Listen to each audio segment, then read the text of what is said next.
In this video, I'll be showing you how to change your Fortnite install location. It's a very simple method, so if you find this video helpful, be sure to drop a like and subscribe. Now, this works on anything you're playing on, but let's say I'm playing on PC right now. All I want to do is go to the Epic Games launcher, which looks something like this. And now all I want to do, let's say I have, like on my file explorer, I have a C drive and a D drive, which are both internal drives. And let's say I'm running out of space on my C drive, so I want to turn it to my D drive and put Fortnite there. All I got to do is press these three little dots here, and then I can click on manage. Now over here, it shows like the installation and everything.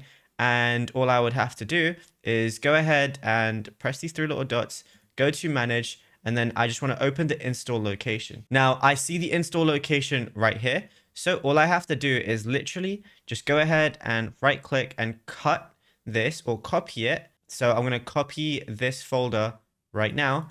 And then all I got to do, so that's in my C drive. So when I go to this PC and my C drive and D drive, all I have to do is go to my D drive, and then I can just have another Epic Games folder like so. And now I just want to paste that Fortnite folder into the D drive. And then in my C drive, so where it previously is, I can just delete this folder. And now it's going to, whenever you go back to the game and Epic Games Launcher, all you want to do is verify the game one more time, just to make sure that everything copied over properly. And that's it. It's going to be in your D drive. The installation size is still going to be the exact same. It's just going to switch which drive it's in. It's that simple. It's nothing else to it. And yeah, you'll be good to go. Now, if you found this video helpful, drop a like and subscribe. Check out other Fortnite Chapter 7 videos on the channel.